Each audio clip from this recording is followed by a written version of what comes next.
تو میں ان کو جواب وہ دیتا ہوں جو زیغام اسلام استاد ذیل مکرم حضرت علامہ علی شیر حیدری شہید رحمہ اللہ دیا کرتے تھے. وہ فرماتے تھے کہ جو کہتا ہے نا کہ مقتدی سورت فاتحہ پڑھے تو نماز ہوتی ہے ورنہ نہیں، لگتا ہے کہ اس بندے کو حضور پاک کے امام الانبیاء ہونے پہ شک ہے. کہا وہ کیسے؟ کہا امام تو وہ ہوتا ہے جس کے مقتدی ہو، اور یہ کہتا ہے کہ جو مقتدی فاتحہ نہ پڑھے وہ مقتدی ہی نہیں ہے، اس کی نماز ہی نہیں ہے. تو حضور پاک نے جو معراج کی رات نماز پڑھائی ہے تو وہ نماز میں قرآن تو حضور نے پڑھا ہے، کیونکہ قرآن کریم میں وَلَقَدْ آتَيْنَاكَ سَبْعًا مِّنَ الْمَثَانِي وَالْقُرْآنِ الْعَظِيمِ، اے پیارے محبوب قرآن اور سورت فاتحہ صرف تمہیں ملی ہے. پچھلے انبیاء تورات زبور انجیل صحائف والے انہیں نہیں ملی نہ فاتحہ نہ قرآن، صرف تمہیں ملی. تو پڑھا بھی صرف حضور نے. انبیاء مقتدی بغیر پڑھے ان کی نماز ہو گئی تو ہماری بھی ہو گئی. اور تو ہمیں کہتا ہے تیری نماز کا اجر کہاں ملے گا؟ بھائی بہت اچھا جواب ہے. کل قیامت میں انبیاء کو حضور پاک کے پیچھے پڑی ہوئی نماز کا ثواب بطور نبی مقتدی ملے گا، اور ہم وہاں سے جا کے بطور امتی مقتدی لیں گے. وہ نبی مقتدی تھے، اب امتی مقتدی. نہ انہوں نے اپنے امام کے پیچھے پڑھی، نہ ہم اپنے امام کے پیچھے پڑھتے ہیں. وہ بھی طریقہ حق پر، ہم بھی طریقہ حق پر. تو میرے دوستو، امام صاحب اس طرح مسئلے بتاتے اور پھر لکھتے قرآن سے، حدیث سے، صحابہ کے فتاوی سے.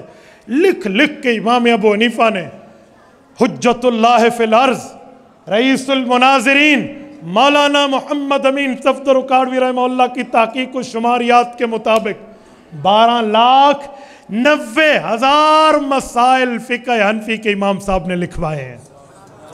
12,90,000. اور لکھنے والے کون ہیں؟ سنو، امام قاضی یعقوب ابن ابراہیم قاضی ابو یوسف جو صحابہ کرام کے فتاوی کا حافظ، امام محمد ابن حسن شیبانی جو صحابہ کرام کے ناسخ و منسوخ حدیث کے علوم کا حافظ، امام حسن ابن زیاد اللؤلؤی جو صحابہ کرام کے قیاس کا ماہر، امام ظفر ابن حذیل جو صحابہ کرام کے اجتہادات کا حافظ و ماہر، عبداللہ ابن مبارک جو امیر المؤمنین فی الحدیث، فضیل ابن ایاز جو عابد الحرمین، عافیہ بن یزید جس کو قرآن و حدیث پر عبور، اور یحییٰ بن معین 10 لاکھ حدیث کا سندن متنن حافظ. اتنے بڑے بڑے محدثین نے امام صاحب کی شاگردی میں بیٹھ کر یہ مسائل لکھے. عبداللہ بن مبارک کون ہے؟ کھولیے امام ابن حجر اسقلانی المتوفی 852 ہجری کی فتح الباری شرح بخاری کا مقدمہ کھولیے. حضرت امام بخاری رحمہ اللہ کا قول ہے کہ جب میں حدیث پڑھنے لگا تو سب سے پہلے امام ابو حنیفہ کے شاگرد عبداللہ بن مبارک کی لکھی ہوئی کتاب کو پڑھا. یہ امام ابو حنیفہ ہے. تبارك الذي نزل الفرقان على عبده ليكون للعالمين نذيرا.